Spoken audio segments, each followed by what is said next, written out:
अक्सर कहा जाता है कि संसार में कुछ रहस्यमय स्थान ऐसे होते हैं जो आंखों से नहीं बल्कि हमारे हृदय से देखे जाते हैं।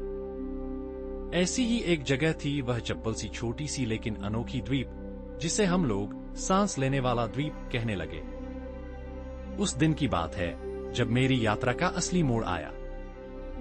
मैं और मेरा मित्र अरविंद दोनों ही उम्र के उस पड़ाव पर थे जहां हर सांस में नए नए सवाल घूमते रहते हैं। बहुत दिनों से मन में था कि क्यों न कोई अनोखे द्वीप पर जाकर देखूं, जिसे सुनते ही हर कोई हैरान रह जाता है। वह द्वीप जो सांस लेता है, बड़ा होने और छोटे होने का खेल करता है जैसे कोई जीव हो। हम दोनों समुद्र तट पर खड़े थे। सूरज अपनी आखिरी किरणें बिखेर रहा था और अंधेरा छाने ही वाला था।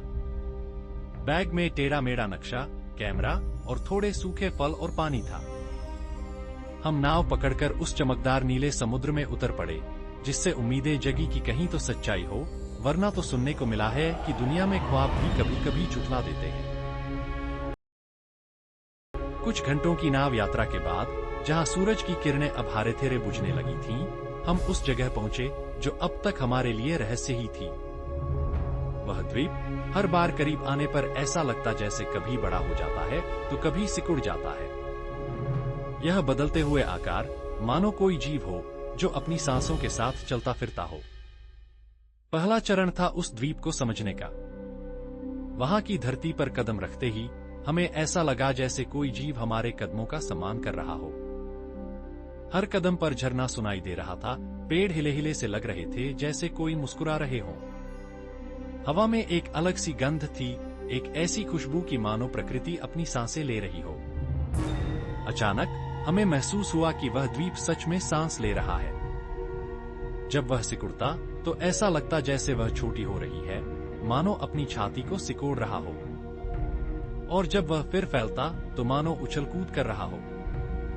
ऐसा लगा जैसे कोई जीव अपने जीवन का सार झलक रहा है, अपनी ऊर्जा से ही आकार बदल रहा है। हम उस द्वीप के चारों ओर घूमते घूमते उसकी हलचल को नजदीक से महसूस करने लगे। पेड़ अपनी शाखाएं फैलाते हुए मानो किसी जीव की बाहें हों, और झरने की आवाज जैसे उसकी हंसी हो। अचानक एक ऐसा दृश्य हमारा ध्यान खींच गया। वह द्वीप जैसा गगनचुंबी पेड़, जिसकी जड़ें जमीन में गहरे धंसी थीं, अचानक सूखने लगी। उसके पत्ते झड़ने लगे और फिर वही पेड़ थोड़ी देर में फिर से हरा भरा हो गया। यह सब क्यों? उस पल हमें एहसास हुआ कि उस द्वीप का हर एक हिस्सा जीवित है, जैसे उसकी सांसें, उसकी ऊर्जा, उसकी इच्छाएं। यदि हम थोड़ा ध्यान दें तो समझ सकते हैं कि प्रकृति की दुनिया हमारे से बहुत दूर नहीं बल्कि बहुत करीब है। बस हमें चमत्कार को देखने का नजरिया चाहिए।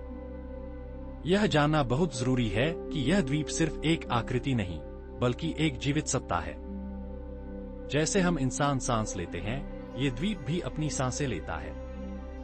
उसकी हाव भाव, हिलडुल, तेजी और खामोशी सब कुछ इस बात का संकेत है कि वह हमारा एक हिस्सा है।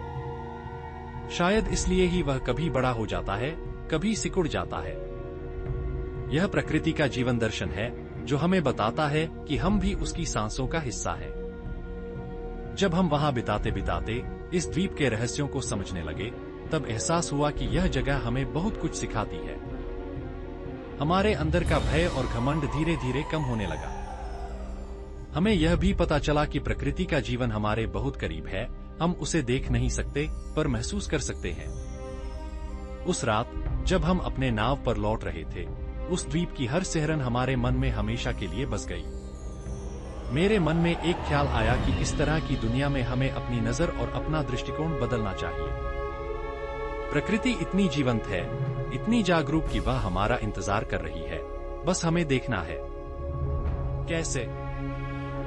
बस अपने हृदय को खोलकर अपने अंदर की बात सुने।